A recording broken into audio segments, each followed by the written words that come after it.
पतंतो परिगा खगा। सुखदेव जी कहते हैं राजन, उस जमुना में एक हृद, हृद माने कुंड, उसी कुंड में नाग रहता था। उसके उलचल बिख से हमेशा जल खौलता था, जिससे उसके ऊपर होकर उड़ने वाले पंछी भी झुलसकर मर जाते थे। तो उसी जल को शुद्ध करने की इच्छा लेकर के भगवान ने ग्वाल बालों को इकट्ठा किया और कालिए दह के ऊपर गेंद खेलने की प्रतिक्रिया चलाई। तो एक जिद्दी ग्वाल था, उसके साथ में बलराम हो गए और दूसरी तरफ कन्हैया हो गए। तो जब उन लोगों ने गेंद खेलना शुरू किया तो जीत गए, लेकिन जब कन्हैया का नंबर आया तो ऐसे लात मारे कि गेंद जा करके जमुना जी में गिर गया। अब तो सब चिंतित होने लगे कि गेंद तो जल में चला गया और वह जल इतना बिखैला है कि उसमें कोई जा भी नहीं सकता, कहीं दूसरा ले आओ। लेकिन वह जिद्दी ग्वाल ने कहा कि नहीं, मुझे वही को गेंदा चाहिए। सब लोगों ने कहा दूसरा ले लो, तीसरा चौथा ले लो, 10 ले लो, अच्छे क्वालिटी का ले लो। लेकिन वो कहा नहीं, हमारा जो भला बुरा है मुझे वही चाहिए, जिद कर लिया। तो शास्त्र कहते हैं, सत सन विनय कुटिल सन प्रीति,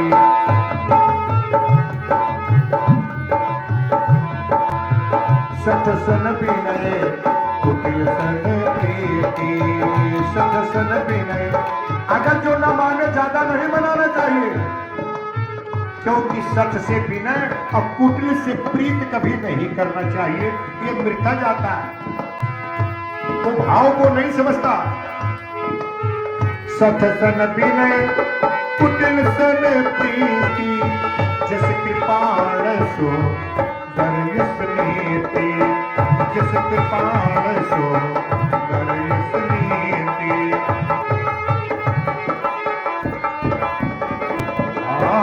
जस कृपाण सो दर्यस नीति, जस कृपाण सो दर्यस।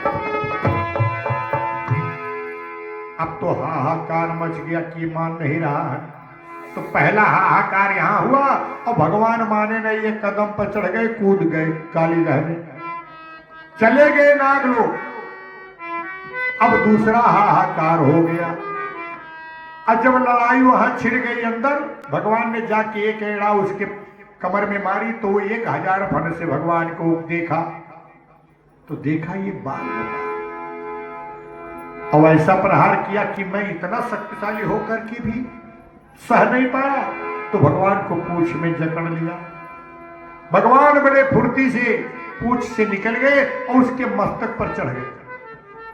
और जब नृत्य करने लगे वहां पर, तो जितना रुधिर निकलता तो काला स्याह जल लाल लाल हो गया। अब यहां शोर मच गई गोकुल तक। तो बलराम, रोहिणी, नंद बाबा, जसोदा सब वहां पहुंच गए। यहां तक कि सब रोना धोना शुरू कर दिए। गाय बछड़े पानी पीना, घास चरना बंद कर दिए। जिस फूल के ऊपर भौरे गुंजार करता था वो बंद हो गया। कोयल पपी है नेत्रों से आंसू बहा करके मीठी मीठी स्वर में भगवान के गुणगान कर रहे हैं। इतने देखे तीसरी बार कि लाल सुर्ख हो गया तो मैया रोने लगी कि लगता है नागराज मेरे लल्ला को खा गया।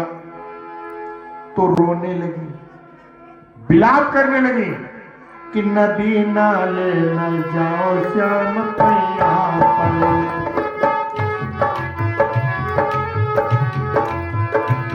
अरे पैया पड़ो हे तना पैया पड़ो, नदी नाले न जाओ श्याम पैया पड़ो। मैं रोज मना करती थी कि सब जगह जाना लेकिन वहां मत जाना, लेकिन माना नहीं।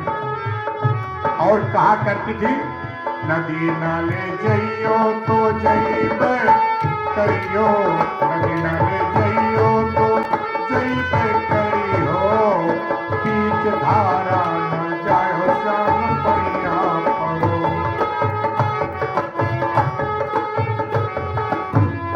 नदी नाला न जायो श्याम पैया परो